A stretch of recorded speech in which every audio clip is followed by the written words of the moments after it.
Well, hey there, how are you? God, it's been, what, 9 months since my last video? Um, I'm actually surprised I still have people around.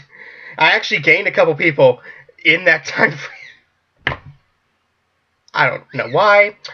Um, and there's a few reasons why I'm gone. One is that, of course, there was my means of recording deck profiles. Dueling Network was taken down, and now we've got Dueling Book, thank God. It took a while for it to finally get, started, because it was like starting from the ground up. But now we've got it to where we have it in full capacity, and so far I'm happy with it. I actually like it a little bit better than Dueling Network, honestly, because there's a little bit more stuff you can do in terms of, like, just mechanically. So that was gone, but now it's back. So that's one of the reasons why I'm back. And then another reason is, my phone keeps fucking buzzing. And then another reason is, between that time frame, I had kind of lost interest in the game. No, I wouldn't say that. I lost interest in playing the game. Probably because I didn't have a means to actually play it, at least on my computer. What was I gonna say? Oh yeah. Like, I think the last set of cards I bought was the Kaiba structure deck, the one with the new Union monsters. I might do a deck profile on that, actually. Keep that in my list. I bought those, and that was in September. So between then and now on 420, I swear that wasn't I swear that was not on purpose. Yeah, I haven't really bought cards yet. I'm waiting for a certain set structure deck to come out. A certain starter deck, I should say, come out. So a lot has changed since I've been away from the game. Some new decks have come out that have been pretty busted. Zodiacs, I think, was the biggest one. A lot of people be using that one Fairy Tale Girl. I forget what her name is. There was, I believe, it was an OTK and the OCG that really fucked people over, and it caused the ban of Tyrant Neptune, which I found was pretty funny. Brionic's back. Brionic is back with the errata. Sangun is back. I don't know if it's back at 3. It might just be back at 1. I don't know. It's back. Strata's still banned. I mean, seriously, at this point, it's not really going to do shit for Heroes with all the new shit coming out. Because also in that span of time, a new summoning mechanic has been announced has already been come out in the OCG, and when it comes out in TVG, we will have new applicable rules for it. I am stuttering right now, I'm sorry. So yeah, Link summoning is now a thing, and at first I was like, what is this? A, I didn't understand it, B, it just seemed kind of frivolous, but the more I started playing around with it, I kind of do like this mechanic, and this deck I'm showing off right now, which I'm sure most of you have already gone through the list and be like, oh, okay, I know what those cards are. So I don't know if there's really a point, but I'll do it anyway. So this is a deck profile of the Gouki archetype, and this, out of the 3 that have been announced, these are out in the OCG, not in the TCG yet. There's Gouki, there's Stargrail, and then there's Trickster. Those are the 3 so far Link archetypes, besides the random cards that come in the structure deck, which is actually not starter deck, which is actually not a bad starter deck. I might consider buying 3 of them. I forget when they come out in a TCG. I forget. Anyway, so yeah, those are things coming out, and I am very excited for that. And I chose Gouki out of that because I think Trickster doesn't have enough monsters in his lineup to kind of warrant a certain playing style. And I think Stargrail is maybe a little too fast for me, especially in this new... Sorry about my bird, he keeps fucking talking. Squeaking. And... And I feel that Gouki, for me, is like the easiest to get a grasp of. If A, just the mechanics of the archetype in general, and B, the Link monster you use are very easy to work with, and it helps with the mechanics. I'll try to pop a link down in the description of a video that I think, for me, explains the link summoning mechanic the best way possible, including the new rule changes, which was a whole nother thing that fucked a lot of people over, but I think it's been generally well received. Basically what it's going to do is make the game slower, at least with the link monsters that have been announced currently. Like, there's no, like, links are not technically a fast archetype, fast type of monster by nature, but I'm sure they'll come up with more busted ones in the future. Anyway, before I ramble on and make this video 10 hours long, let's get into the deck profile. So we start off with 3 Gouki Rising Scorpio. This is, I wouldn't say the most important monster of the deck. They're all equally important. None is like the busted monster of the deck. But basically, if you control no monsters, or all the monsters you control are Gouki monsters, you can normal summon this without tributing, which is really nice. All of these have the same bottom effect. If this card is sent to the graveyard, field to the graveyard, by any means, you can add a Gouki card from your hand to the deck, except a copy of itself. So that's really nice for this deck. And it's at 2300, so you got a nice beef stick. So that's good. And then we won 3 Gouki Suplex. If it is normal summon, you can special summon a Gouki from your hand, which is really nice because it really helps you with the link summoning mechanic, because most of the link monsters you do play in this deck, or at least my version of the deck, you need at least 2 monsters to link summon. And again, same effect, add a Gouki card from the deck to hand, which is really nice. There's not that many Gouki cards left. There's really the monsters and the spell, but the spell is really nice. And you've got Gouki Twist Cobra. So his effect is during either player's turn, you can tribute a Gouki monster and target a Gouki monster, including himself, and it gains the amount of the tributed monster.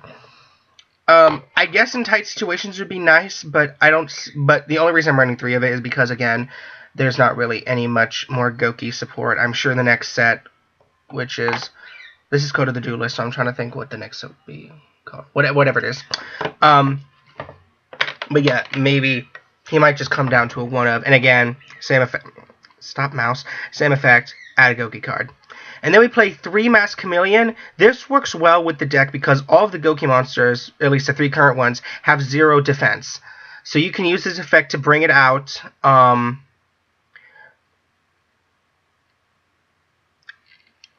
Wing back one of your Gouki monsters and go for a level 7, 8, or 9, which is nice. Or you could go for a link summon of a certain monster, which I'll get to in a minute. But yeah, it's a really nice card for the deck. Then we have 2 Goblinberg just to summon out your level 4s if you need to for a rank 4 play. And then 2 Summoner Monk because we do play quite a few spells. I haven't run this card in a deck in a while. Like nostalgic. For the spells, we run 3 Gouki Rematch. Basically, you target 2 Gouki monsters in your graveyard and with different levels, and then special summon them. So this is mainly to get out your first link summon in a sense. But yeah, really nice card at 3. We have 2 Beasts of the Wild, so you can summon up to 2 level 5 monsters, warrior type monsters from your graveyard or hand. So basically, this is to get out your Scorpio for any of the weird plays you may have with it. Then you have 2 double summon. Because this deck relies so heavily on getting the good link materials out. You need this to kind of help with that. Especially like if you have a Scorpio and Gouki in the same hand, it's really helpful with that. You have 3 Mystical Space, Upstart Goblin, a Dark Hole, a Raigeki, a Book of Moon. You got a Foolish Burial. You've got 2 War of the Eternal Lives. I slurred that whole sentence, I'm sorry. Just because, most of these are warriors. So it's nice to get them back for any of your good plays. Then you play 3 Solemn Strike, a Solemn Warning, and then 2 Dimensional Bury. This is a very interesting card to me. And I see a lot of people maining it in a lot of their decks. Basically, you declare a monster type. Ritual, Fusion, Synchro, Xyz, or Pendulum. No links, though. And for the rest of the turn, neither player can special summon that the declared type. Also negate the effects of all monsters out in the field. You can only activate 1 per turn. I chose 2 because I thought 3 would be a little cloggy. And now for the extra deck. And this is where we're getting into the link monsters. Okay, so I'm going to try to explain this as easy as I can because I feel like a lot of people don't get it. And up until like a few days ago, I didn't get it. And that's why I've been playing with this deck a little bit before I did this deck profile to see if it was easy to do. So we run 3 of the Gouki the Great Ogre. Now you'll see here it says it's a link 3. That means it takes 3 monsters to summon it. You attribute the monsters. and it takes 3 monsters to summon, and then it will say Gouki monsters, minimum 2. So what I'm guessing is, and someone can correct me in the comments if I'm wrong, I'm guessing that it has to be 3 monsters, but it has to be at least 2 Gouki monsters in that. Again, correct me if I'm wrong. But this is actually a really great card, because when it's summoned, well, not when it's summoned, but when it's on the field, all monsters on the field lose attack equal to their own defense. Meaning this won't lose anything, because it doesn't have any defense points, technically. Its defense doesn't exist. And all of the Gouki monsters also have 0 defense, I mean. So they won't lose anything if you have one of them on the field. If this card would be destroyed by battle or card effect, you can destroy one monster at this card's link point instead. So what that means is, if it's in the extra monster zone, maybe if I do a dual video, I'll explain it. But any monsters linked to these pointers can be destroyed instead of this card, which is really nice. So we play 3 of him, and then we have 2 of the... Is it minus... Does it say minus Radiant? I can't tell. I think it's minus Radiant. Yeah, minus Radiant. So basically, this is the mama of that one dog card that was released a long time ago. This requires 2 Earth monsters. Just 2 link.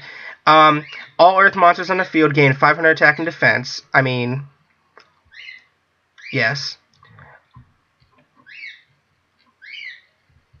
And all wind monsters on the field lose 400 attack and defense. I don't know what they would be good against. I'm not sure. If this card is destroyed by battle or card effect, you can target an Earth monster in the graveyard and add it to your hand. That's really nice. So by itself, it's at 19, which I like. It's very easy to summon, especially with this deck. So yeah, I only run 2 just because I needed room for like the synchros I wanted to do. And then for synchros, we play Vermilion Dragon Mech. I'm sorry. It's a level 9, and basically, once per turn, I can banish a tuner from the hand, field, or graveyard, Mass Chameleon, and then I can basically, target a card in the field, destroy it. Yeah, that's fine. This card is Synchro Summon. If this Synchro Summon card is destroyed by card effect and sent to the graveyard, I can banish a tuner.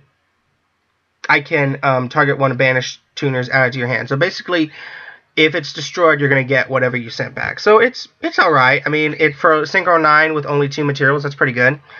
We got, of course, Psyframe Lord Omega, because of course we do. This card is really nice for just fucking with your opponent. We have Red Dragon, a hot, bright, something Red Dragon Archfiend. I forget what it's called, but it doesn't matter because it's treated as Red Dragon Archfiend. If you can't tell, there's a blinker on here on the side of the screen that prevents me from actually seeing the entire word. I haven't gotten to where I can just do like a regular screen cap yet. I don't know what. I'll have to look on that. But anyway, that's a really good card. Then we have, of course, Clearwing Synchro Dragon to mess with your monster effects, because now it seems like regular monsters are going to be coming back as opposed to just spamming them for XZ summoning. With the new rule changes, I'll explain whenever I get in the dual video loaded. And then we've got, of course, Black Rose Moonlight Dragon, of course, standard level 7 in my opinion. And then, of course, we've got the rank 4s. We've got Skyblaster Musketeer, Dark Rebellion Xyz Dragon, the Silent Honor Arc, Utopia, just to go into Utopia the Lightning, which, if you guys don't know yet, this card is fucking busted. So yeah, guys, that is my Gouki deck profile, and it feels weird to be doing this again. I have so little time now, so I can't really promise that I could... I mean, granted, I never stuck to a regular schedule anyway with my videos. I kind of just did them whenever I had the time. But it was never like this. But summer's coming around, obviously. You know, obviously, in the next couple weeks, I won't be posting anything because finals, and because they're a bitch. But yeah, so I hope you guys enjoyed this video. Like I said, like, dislike, the fact that you acknowledge me, you know, well, it made me come back, I guess. So thank you guys again for watching. Thank you to the new people that are here. Yeah, just really thank you guys. This is being Noble996, and I will see yins later. Peace! God, that feels so good to do again.